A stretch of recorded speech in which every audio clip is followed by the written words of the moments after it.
Welcome to this live stream. We're talking about the biggest mistake that I made when I was a missionary. This is just from a couple years ago. Just 3 years ago, we moved back from doing missions overseas. And I've been reflecting on what I did as a missionary, what went well, what didn't go well. And I wanted to share maybe one of the biggest takeaways or biggest surprises that I encountered as a missionary. So going back to 2017, my wife and our three kids moved to Norway to be missionaries. It had kind of been a lifelong dream for me to do missions. And so when I started as a missionary, we moved to Norway. And while I was there, I really felt just sort of this excitement around being a missionary, right? Like we finally get to do real, serious Christianity, impact the nations for Jesus. And this initial excitement was combated with the craziness of living in a foreign country and doing this with kids. I mean, it was just, first you get the time change, and then, you start to settle into the world around you, realize you don't know anything. You don't know anything about where you're going. But I was excited. I was excited to do stuff for the kingdom. And what we started off when we got into missions, our vision was to do media as missions, to do video work as missions. So I get to the mission field and I'm just pumped to make videos to help spread the gospel or to help support missions. And what I basically did was I just started going kind of crazy. Like I would shoot all the time. I mean, I'm living in Norway. It's beautiful. So I just started shooting everything that I can see. I'm shooting, the landscape. There's different ministries around us. I'm asking them what they could do. I remember shooting a little promo video that didn't really, it was for an event. And I just was excited. I was jazzed to do media as missions. God had told us to go to Norway. He had told us to do YWAM. And I was going to jump in and do this missions thing with everything I had. And I remember like not being able to go places without my camera. I was so connected to this idea of like trying to make something happen. And this is kind of the way I was in school, right? Like I didn't really know what the vision was, but I knew if I showed up and I gave it all I got, that something good would happen. And this is sort of how I approached mission work from my early stages as a Christian, was just sort of like energy and excitement and presence, and something will happen. So that's what I was doing. I was doing video work. And one day God said, I want you to put your cameras away and come with me out to this hill. And he pointed out this hill that I had seen many times, but I'd never been to, this place in Norway.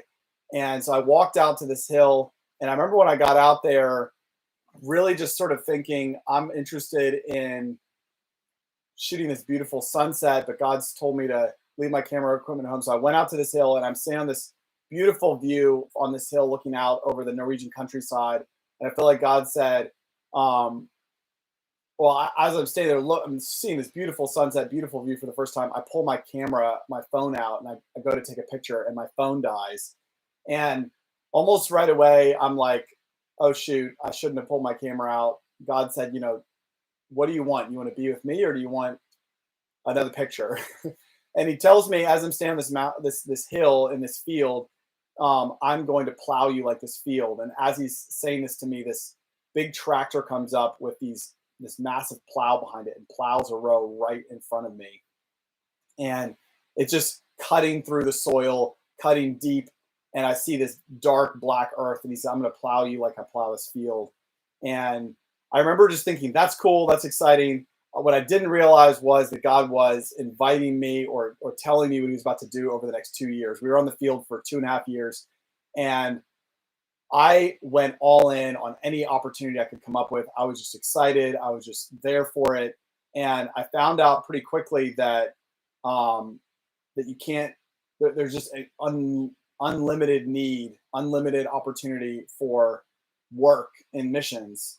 And after just a few years, I had been working so hard and I was so focused on what I was going to do as a missionary that I had kind of forgotten my own health. I'd forgotten my family's health. I didn't really know how to take care of myself or take care of my family.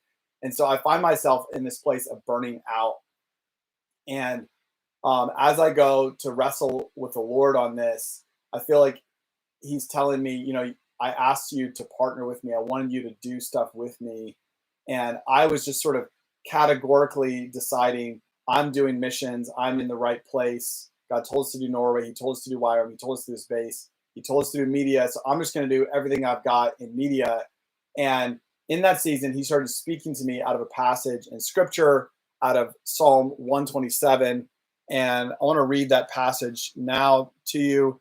It says, unless the Lord builds the house, they labor in vain who build it. Unless the Lord guards the city, the watchmen keep awake in vain. It is in vain you rise early and go late to rest, or to retire late, to eat the bread of painful labors, for he gives to his beloved even in his sleep. Behold, children are a gift of the Lord. The fruit of the womb is a reward. Like arrows in the hand of a warrior, so are the children of one's youth. How blessed is the man whose quiver is full of them. They will not be ashamed when they speak with their enemies in the gate. And when I first read this passage, I was just not sure what it meant. Like, it's the Lord's building a house, watching a city, and those who, I guess, watch and build without him are doing it in vain. And then there's some stuff in here about kids and family, and I have a bunch of those, and I'm trying to figure out how to have vision for those kids and family. And as I read this verse and study this verse in this season where I'm broken, I feel like God begins to highlight to me this reality that he is inviting me into partnership with him. And unless I'm doing that partnership with him, unless I'm working with him, unless I'm watching with him, my life is in vain. And I was in this season rising early and going late to bed. And it says eating the bread of painful labors. In another translation, it says anxious toil. And I was in that place. I was toiling restlessly, trying to make something happen just through hard work, making stuff happen. And the reality was that God was saying that's in vain. Like, nothing's going to happen if you're wrestling and fighting in vain. As a matter of fact, in this time, I launched this massive effort. We were running Facebook ads, working hard to recruit for a DTS. And I was working so hard, but I wasn't talking to God about it. I wasn't laying before him and saying, God, what are you doing? What's on your heart? What are you wanting to see happen?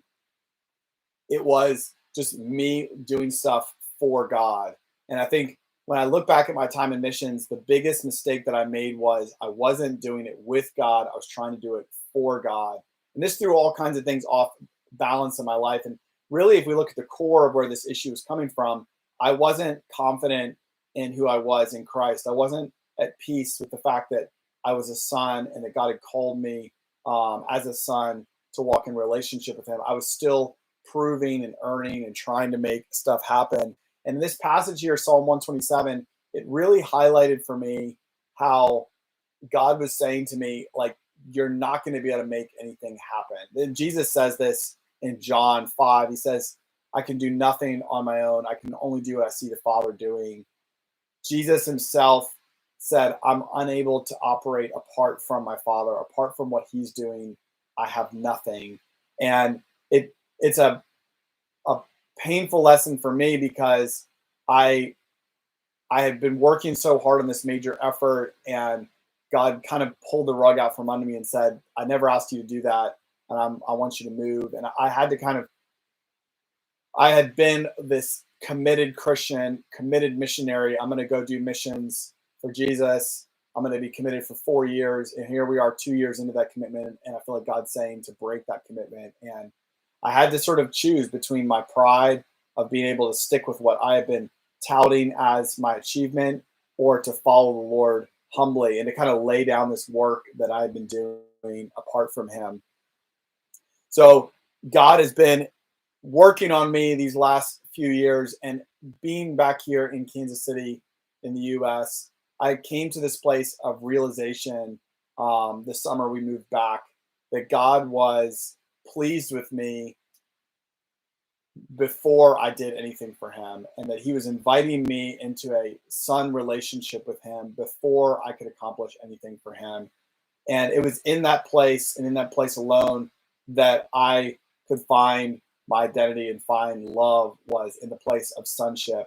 And I had to die to myself. I had to lay down my desire to have impact, my desire to be something, to do something for the nations, for missions, for Jesus. That I had to say, I can't do any of that. That's not my goal. That's not my desire. My desire is simply to be a son and to respond to a father. And so, what this has looked like in my life now, I'm now patiently waiting on God, asking Him, "What are you wanting to do? Where are you wanting to lead me? What are you wanting to do in my life?" And even this YouTube channel, I'm wrestling with it right now. If I'm honest, I feel like God's been telling me since I was in Norway to do YouTube with Him, and I've wrestled with how to do it because it it's not always easy. And missions in general, it's just not as quick to fruit as you might think. Like you're sold on this vision or this dream of doing missions, but when you get there, you realize this is hard work, and there's no immediate fruit, and there's opposition, and there's internal tension, and you really have to be able to commit to something um, long term to say this is what I'm supposed to do, and I'm going to do it, and I'm going to fight for fruit, but I'm going to fight for obedience more. I'm going to fight for Jesus more. And if you don't have that as your foundation, if you're just chasing fruit, then you're going to feel frustrated. You're going to feel pulled in multiple directions, trying to come up with as much fruit as possible. You're going to be in this place of anxious toil, of painful labors, where you're just not able to totally be at peace, not able to be totally at rest. And that was where I was at in that season. I was anxious, I was stressed, frustrated. Now I'm in a posture of praying and seeking the Lord and asking the Lord what He's telling me to do. And even this YouTube channel, this TikTok that I'm working on, God is leading me to do something that just doesn't make sense to me. Like, honestly, there's times where it feels like I don't really know what I'm doing here. I don't know what the mark of success is. I don't know, if it takes time, right? We like to think, a month or two, a week or two, and of obedience, and God's going to start doing stuff. Like, God's looking for us to walk in faith, looking forward to what He's giving us, what He's teaching us, what He's showing us. And when we look forward in faith, we're not going to see the fruit right away. It's going to take toil. It's going to take work. But here's the thing: if we're doing it with God, then it's not in vain. Then our labor, then that work is not for nothing. God's inviting us to partner with Him, to work with Him, and it has value. And that's what I've learned from being a missionary. Now I'm still working as a missionary, and I'm in this posture, in this place of trust, of faith, of looking to God and believing what He wants for me and what's wants for my life, not just as a missionary, but as a son.